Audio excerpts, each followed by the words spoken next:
The Full Circle Podcast. Compelling interviews and incredible tales from Colorado's western slope, from the mountains to the desert. Christy Reese and her team hear from the movers, shakers, and characters of the Grand Valley and surrounding mountain towns that make the western slope the place we all love. You'll learn, you'll laugh, you'll love with The Full Circle. Hello, everyone, and welcome back to The Full Circle Podcast. I'm your host, Christy Reese, and today I'm really excited and honored to have as our guest Candace Carnahan, President and CEO of the Grand Junction Area Chamber of Commerce. Welcome, Candace. Thank you, Christy. Appreciate being here. Yeah. So much to talk about. There's so much that goes on in the chamber. And disclaimer of sorts, I was on the board for 4 years at the chamber and just ended my term. But I really loved working with the chamber. And, you know, before I got on the board, I wasn't sure what a chamber did, honestly. I was like, in this day and age, because my past experience with chambers was more about networking. And I was like, in this day and age, do we really need those networking opportunities? But honestly, they're super valuable, and the chamber does so much more.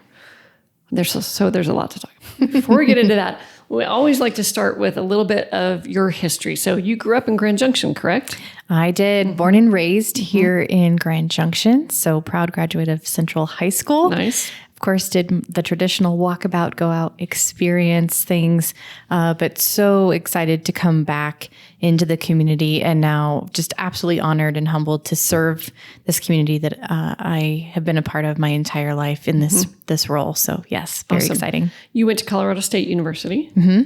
What'd you major in there?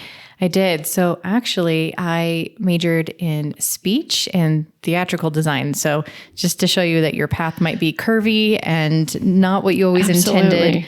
But it's interesting. Learned so many different things, but it's really the journey between college and now that has really led me to where I'm at today.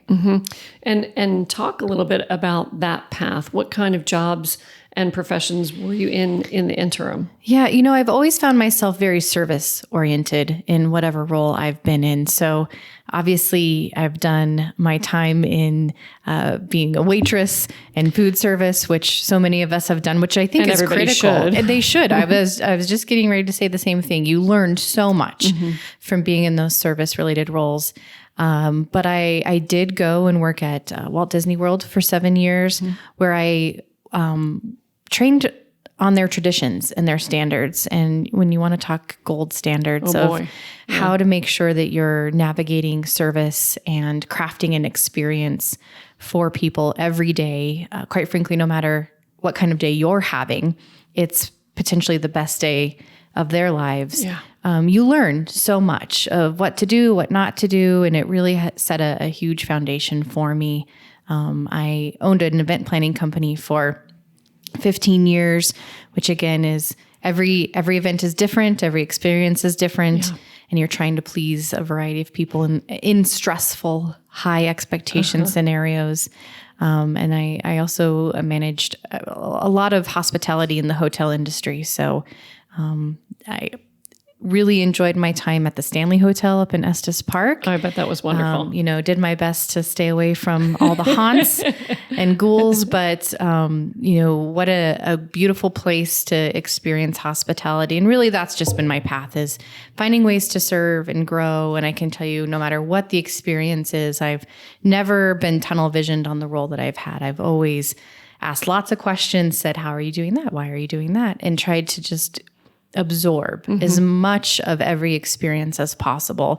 And I think it's really created this well-rounded experience that has led me to here. And frankly, leaning into the failures and really challenging times, they weren't all great and grand every time. But when I look back, I'm so thankful for those challenging opportunities, because it allowed me to learn how to navigate them, how to avoid them, and also you will survive them and treat them as a learning opportunity. I love what you said earlier about, taking a sinuous path in your career, because I have a 19-year-old and a 17-year-old. My son's going off to college, took a gap year. And I talked to them a lot about, you never know where you're going to end up. You don't know who you're going to meet. You don't know what opportunities are going to come your way. You do your best at that age to try to figure out some things that you like, but it can be so divergent from where you start. And it's exciting to think about the possibilities. And I think that there's so much you can learn from one industry and take it to another that makes you think outside the box, so to speak. They're all interwoven. And one of my favorite quotes, and I wish I could remember who said it. I'm sure some of you out there will remember this, but it's to live where your feet are in the moment. And sometimes I feel that's becoming lost a little bit. But when you think about, I'm supposed to be in this moment, good, bad, or somewhere in the middle for a reason, and you say, I'm going to just make the most of whatever those reasons are, it really does propel you to continue to be in a better place in that next step. Mm-hmm. So did you come back to Grand Junction to work at the chamber, or did you come back before that and then get the job? I did actually come back to work for the chamber. I was managing a hotel in Glenwood Springs at the time. My entire immediate family is still here in the Grand Valley. Awesome. We found ourselves commuting every weekend to come to the family barbecues and enjoy the nieces and the nephews. So when I did start to look here, oddly enough, again, leaning into the moment, they were not hiring. I stopped by, left a resume, introduced myself, and said, if you ever have an opportunity, I would love to come speak with you. I had experiences with chambers of commerce in other roles in other communities and appreciated the work that they did and really felt that the skill set I had gathered through the years would lend itself well to that line of work. And oddly enough, in that moment, a longtime staff person had decided to retire, and they were getting ready to hire in the next week or two. And so we made that connection and had coffee, and the rest is history. And May, that was 9 months ago that I joined that team, and here we are today. 9 years ago. Or not 9 months, 9 years. 9 years ago. Yep. And so you started as events and program manager for the chamber? Okay, so you had that event experience and hotel and hospitality experience, great fit. Yeah. And then worked your way up to vice president of the organization. Yes, exactly. The more time I spent there really diving into the initiatives, the programs, and the work that we were doing, at the end of the day, everything we do is to serve the business community. And it's all about intentionality. And also, every business has different needs and different expectations. I make the joke regularly that if you've seen one chamber, you've seen one chamber. And I think that can be said about our business community as well. And so if we're constantly operating from that place of it's not a one-size-fits-all type of operation, we're able to better listen to those that we're serving and make sure that we're creating opportunities and resources that fit the various needs in the various moments. And as we can all say over the past few years, those needs have really picked up the pace of how they're changing and evolving. So we have to stay nimble. Yeah. And so whether it was events and programs, making sure that in the moment those were relative and effective, you just continue to grow that scale with the different initiatives and efforts as we kind of grew within the chamber. Yeah. So you worked your way up to vice president under Diane Schwenke, who was at the chamber for how many years? 35 years. 35 years. Yeah. And she recently retired, not quite 2 years ago. And big search, and you competed for the position and were named the new CEO in September of 21. Is that right? August, September, October? 22. 22. Yes. Okay. So we did a national search for the next leader of our organization, which was critical to everybody, including me. Any opportunity that I've been presented, I don't want it just because I'm the next name on a list or the next office down. Our community deserves better. Our businesses deserve better. We need to make sure that we were picking the best person to represent them and the organization moving forward, which in turn, I still get, goosebumps and just the honor and how humbled I was to be selected as that candidate. It's not lost on me, the work that we do as an organization. And so I'm just so proud to represent them and have come through that process knowing that I'm the best fit to lead the community and proudly show up every day to do that. And what kind of fears did you have about taking over this organization that had been under one person's leadership for so long? you've heard the term, it's big shoes to fill, but frankly, I wanted to make sure that I honored the work that had been done because our organization was positioned in a very strong way here in the community. So I wanted to honor that work, but I also wanted to be able to take a step back and say, we know who we've been and the journey we've come along, but who do we need to be and who should we be as we continue to move forward? And making sure that we honor our past, but don't remain anchored there as we continue to move forward. And so I think I'm not sure if it was a fear, but it was something that I felt a lot of pressure to make sure in this role that I was able to do. There's a lot of expectations. And again, I mentioned they vary from business to business, from community partner to stakeholder. And so it's really just trying to make sure that I'm listening first and engaging in a meaningful way, in any way that I can, and really moving with intentionality anytime we take a step. Well, you use the word, now I can't remember the word, nimble. Yes. And that's what I saw in my tenure on the board, was that in the transition over to you, you really wanted to be nimble and think about, how do we change? How do we grow? And some really amazing things occurred at the same time, that GJEP and the business incubator were also having new leadership. So there was an opportunity for you all to really make some big changes and collaborate. And we talk about that word a lot on this podcast and with a lot of the community leaders, but it's true. I mean, it really got better and better and better with just new possibilities. Absolutely. It was such an amazing time, and it's continuing now. But all three organizations, again, have been positioned and led in successful manners up to this point.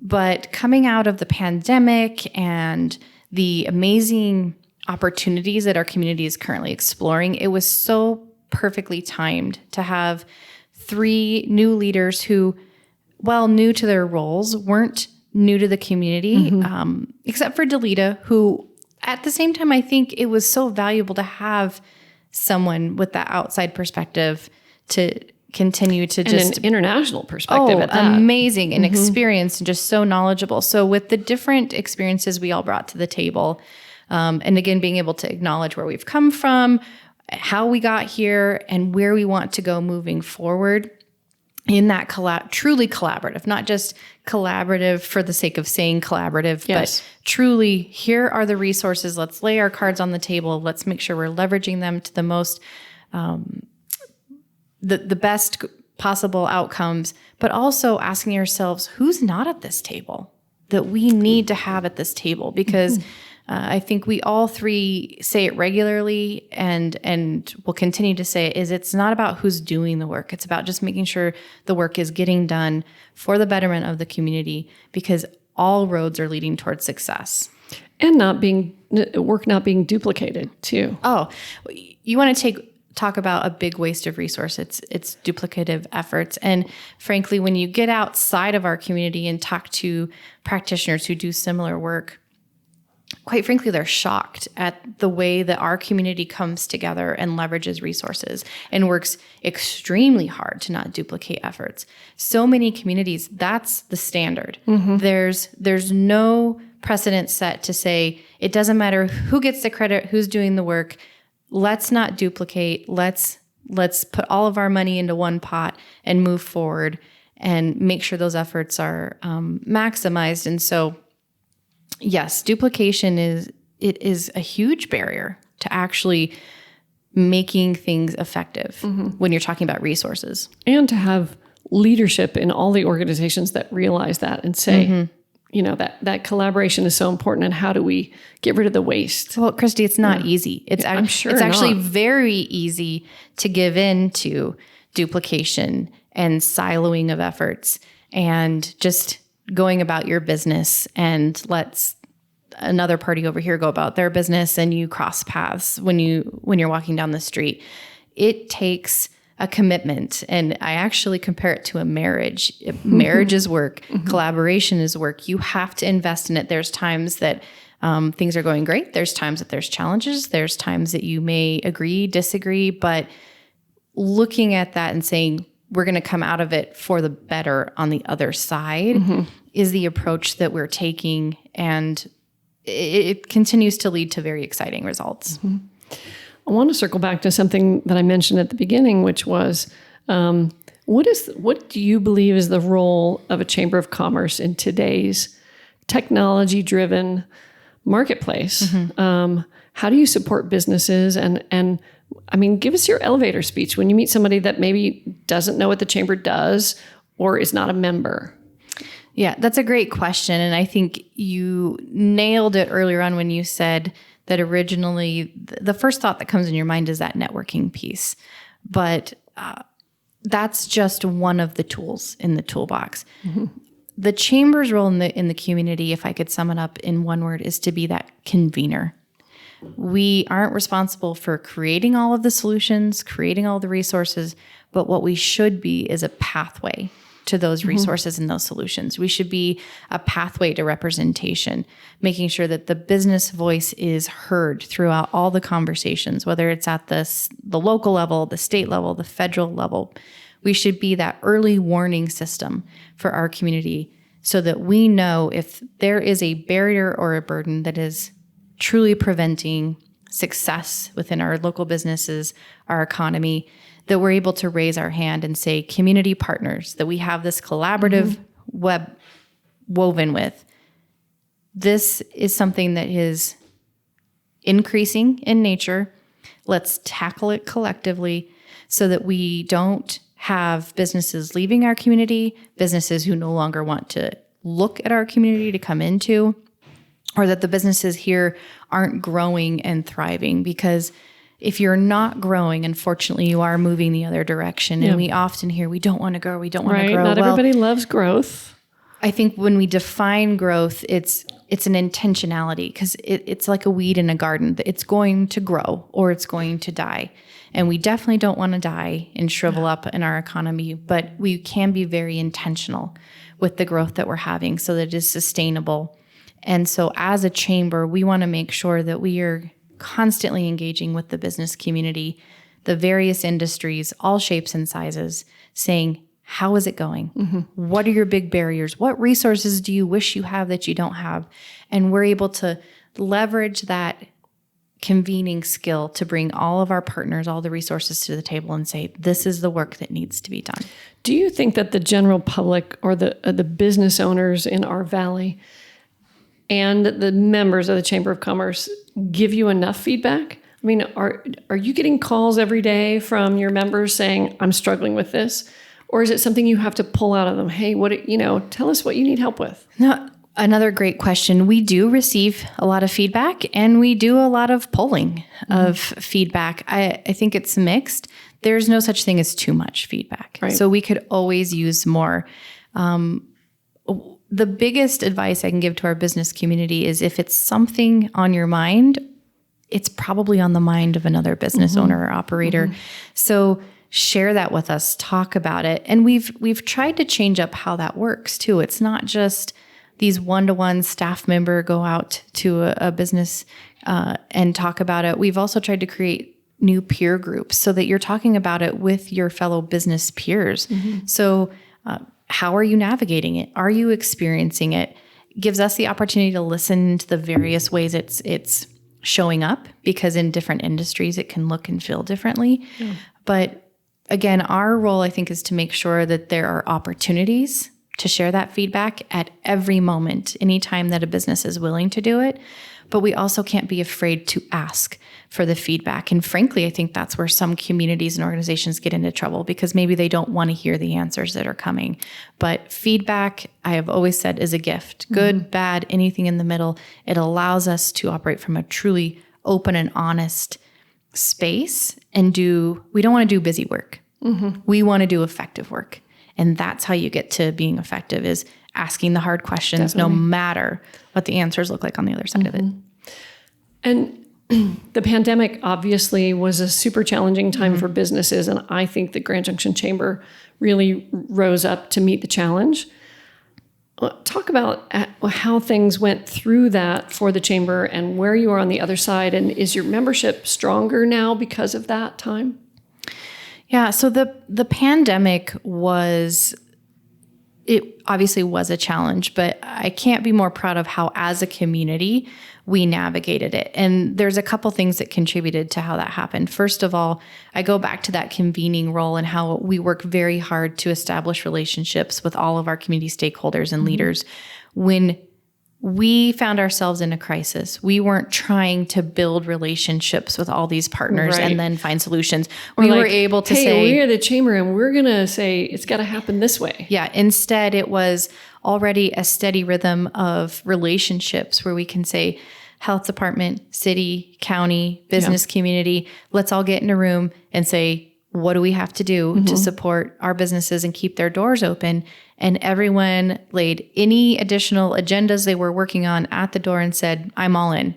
What would be the ideal solution? And now what do we have in each of our toolboxes to contribute to it? And you saw that in the 5-star program. Yeah. And to see a program help our community, which only really had a full closure for about 5 weeks compared to the rest of the state, the rest of the country, we recognize that just in the summer of 2020, there was over $13 million in sales tax that was protected because of the efforts through that program, keeping our businesses open. And when we talk about how businesses are the lifeblood of a community and the quality of life, you have to take a step back and think of the additional benefits around keeping your community open to that capacity. From a mental health standpoint, we did not become that closed off, closed down community because we still had that connectivity. You could still go out and grab a meal. You could go shop. You could interact with your neighbors and friends. So the benefits were exponential. And then you saw that picked up by the state of Colorado and implemented across the state. And then we were very proud. We actually, our chamber, I worked with an organization in Canada to implement the program. I know Diane worked with some folks in other states, Michigan. So we were able to find a solution based simply on community collaboration and let's do the hard work and protect our community. And it was very exciting. And so when you come out of that, I think our business community was able to see that, yes, we're a member organization, but I prefer to refer to them as investors. They're investing in our business community. And they understand that it takes a village to keep it strong. And they saw that work. It wasn't about who was a member, who wasn't. We said, what do we need to do to protect the businesses? Let's do the work. And that's who we are at a core. So it was a great example of the work that we do. Our organization continues to be strong because those investors stayed strong with us. Very few businesses closed their doors because of the pandemic. And it really showed the business community and our organization how we, in those tough times, you have to focus on the most basic of services that you're meant to provide and services and focus on those and make sure that you are relevant in the most simplest of forms in the toughest of times. I want to really highlight for our listeners and viewers the many, many things that the Grand Junction Chamber does, because I think most people have no idea. So how many staff members do you have at the Chamber? We have 6. Okay. So let's just start with something like the banquet, which is always super fun, but it's a big beast to tackle. Yeah, it's nearly 800 people.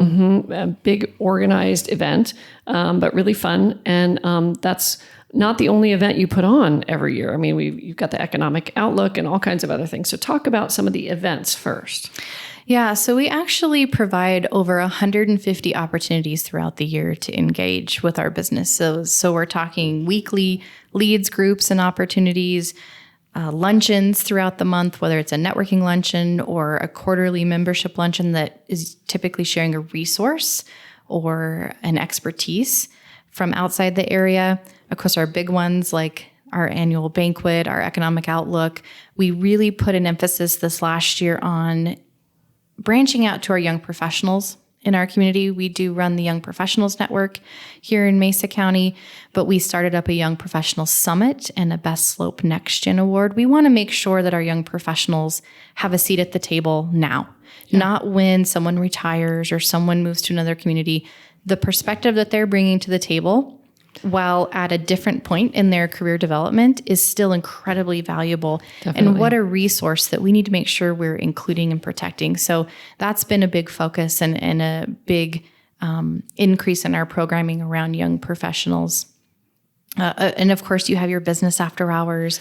We've really worked to also acknowledge that our business community is busy. And a lot of organizations host these types of events. So the Biz Mix over this last year has been really great, where we combine efforts with our fellow chambers across the valley, Palisade, Fruta, Latino, and our Young Professionals Network, and get them all into a room at one time. Yeah, so great. To connect as business peers.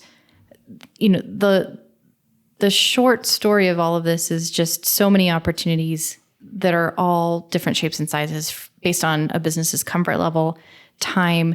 We never want to be a participation-based organization where you feel the only value is to participate. Businesses are busy, but we do want to create opportunities. Should you want to engage? Should you want to connect? Should you want to learn? Yeah. Or grow? So, yes, lots of things to do every month. It's a very busy time for the 6 of us. You throw in the legislative session and all the work that we do for advocacy. Yeah, because that's a huge part of what the chamber does too, is keep an eye on the laws that are being proposed that affect our business community. Well, on the local and state level. Yes. And, you know, being in real estate, you understand the analogy I make regularly of keeping an eye on your pipes and maintaining them before they break and you have a flooded basement is what we're trying to do with our advocacy efforts.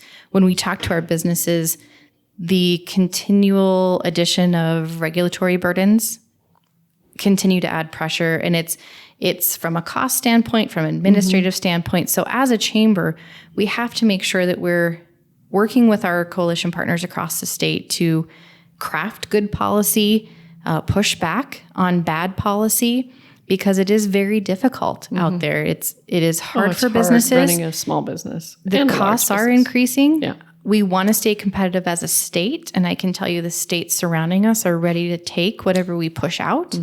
And so that does not happen naturally. There are others who aren't as pro-business minded as those of us who support the business community. So we have to work very hard during the 120-day legislative session to eliminate policy that would do nothing but dampen our economy and really support the policy that allows us to thrive in communities across Colorado. And I have to say that the biggest thing that we try to focus on is making sure that Western Slope business voices are heard, because it is a different voice than the business voices on the I-25 corridor. And while we have similarities, it is very nuanced. And so we want to make sure that our businesses are heard over there, which goes back to making sure we're listening to them and representing them in a very intentional way when we go and speak on their behalf. One of my favorite things that the chamber does is the Young Entrepreneurs Academy. Can you speak about that a little bit? Well, you know, we want to create pro-business minds at the earliest stages possible. So our Young Entrepreneur Academy is a wonderful program that allows middle and high school students to create their own businesses. And I have to tell you, these students, by the time they graduate the program, are probably better at running a business than some of the adults in the community. They have put in so much work because these kids are meeting every week for 3 hours. And they're being mentored by some of our by local business communities. And they start with an idea brainstorming session. They don't come into the program with an idea. And by the time they leave, have a fully fledged business plan. They've launched it and they present it to a panel of investors, just like you would see on Shark Tank. And our business community invests in the startup of their company. And we are now heading into our 12th year of this program, and we still see graduates who are running their businesses today that started them within the program. And it's a really great way to see these kids develop amazing skills that are going to help them no matter where they go.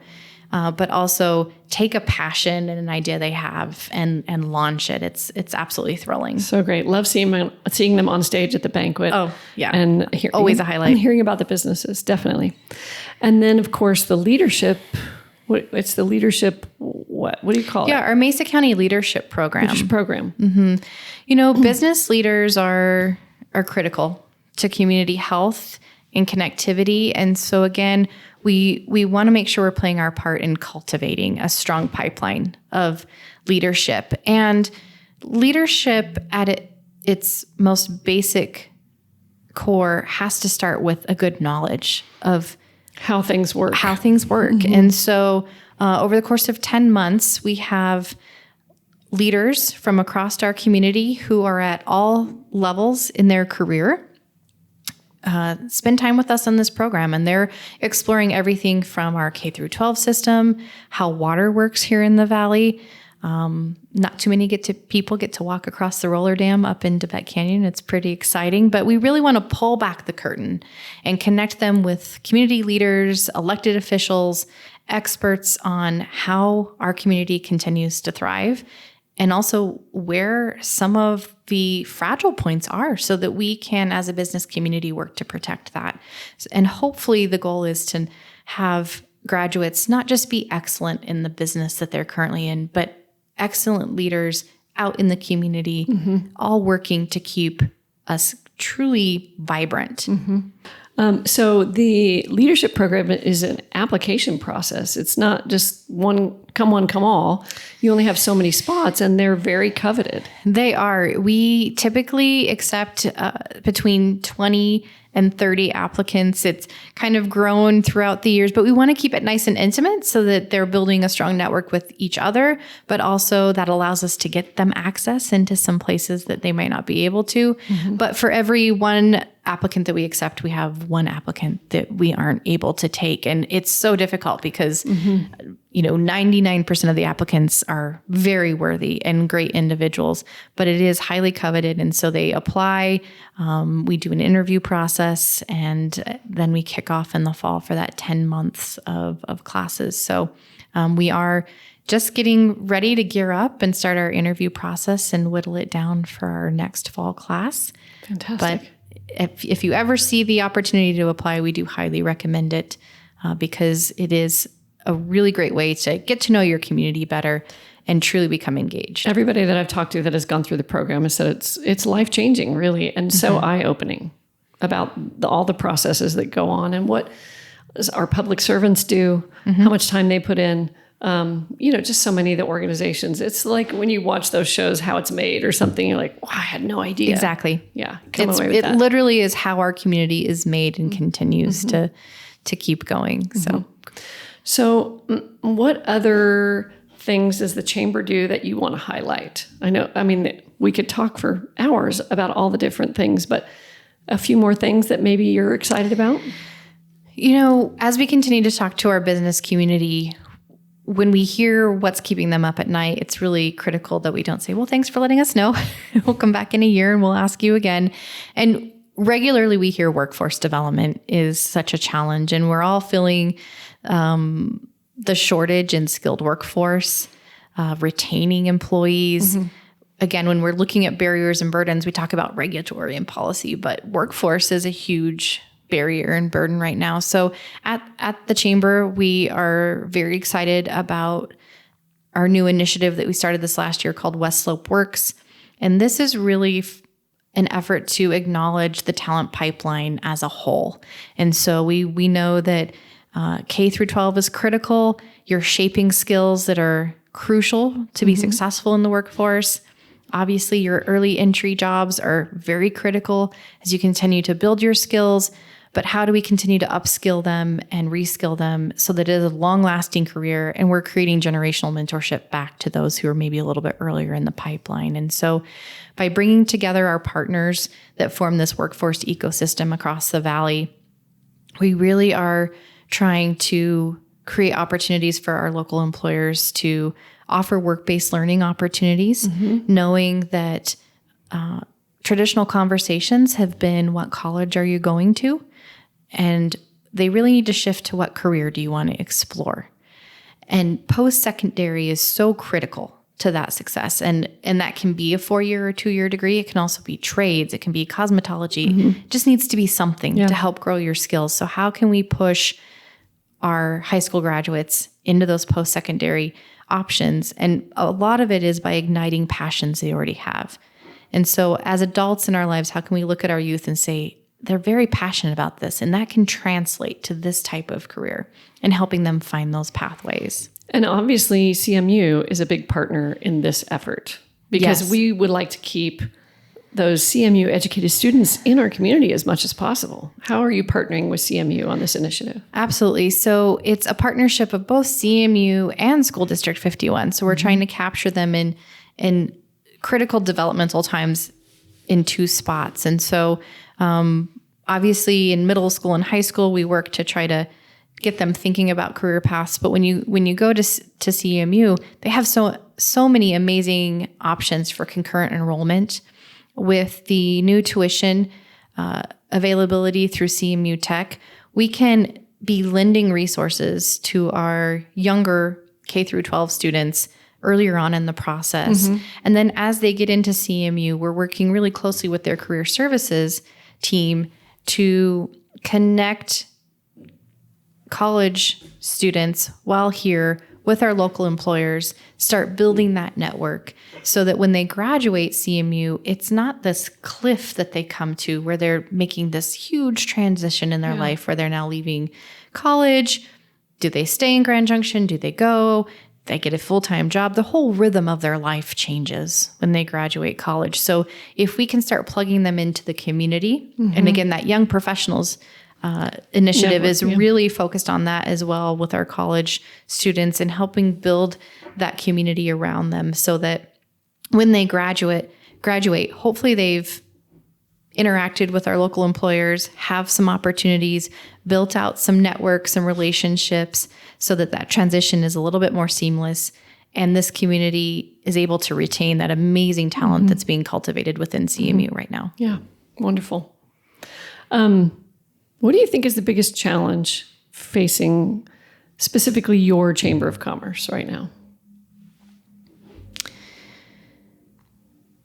Boy, I think our biggest challenge facing our chamber is there's just no shortage of things to be working on for our business community. And so it's really being able to prioritize what is the most prevalent issue, but also we don't have the luxury of only doing one thing at one time, right? So really it's time and resources to be able to properly serve those businesses that we work so hard to serve.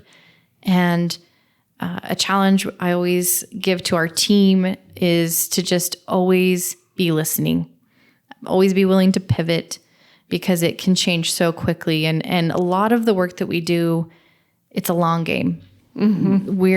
We don't see results overnight by shifting workforce habits and policy changes. So it's staying in that moment and hunkering down and doing the hard things because I have to tell you, it's not always sexy work, but it's so important work. And the community would absolutely notice if we weren't here advocating on their behalf. So yes, I think easy solutions, more time and more resources. Right. What we all need. Yes, exactly. Anything else you want to share about something exciting at the Chamber? Honestly, I think I just want to share gratitude because we cannot do the work that we do without the support of our investors, whether it be our business members, our community stakeholders, our fantastic board members who are a working board. They put in the time, our ambassadors out in the community. There's many pieces to the puzzle of our success. And so I'm just so grateful that the community continues to invest in our organization and in our business community, knowing that it's such a critical piece to our quality of life in this amazing place that we love to live in. Well, I want to say thank you for all your hard work and your leadership at this organization and your collaboration with the other 2 chambers, as you've talked about, because I think that's a really cool thing. We've got such diverse things to offer from one end of the valley to the other. And I love that you guys are marketing and figuring out all the different ways that we can benefit from each other and collaborate. That's great. So if there's somebody that is not a member of the chamber, I want to encourage people that are watching and listening. If you're not a member of the chamber, go discover what's going on there. Make an appointment with someone at the chamber and go sit down and say, what are the benefits that I would receive? I mean, the newsletters that you send out every month are so full of offerings, information, networking opportunities, so much stuff going on. So how can people get in touch and get more information about how to become a member and how it benefits them? So I would start at our website, which is gjchamber.org, and start there, getting to know us a little bit, contacting us. There's contact information on the website. And to my point before, let's have a conversation, because one business's experience was based on their needs and their expectations. And we want to hear from you on how we could best serve you and match the resources and the opportunities to make that journey successful. So we would love to just have a conversation, or even if you're just a business or community partner that just wants to learn more or has some thoughts or some concerns or ideas. Again, the more we know about our community, the better we all are for it. Yeah.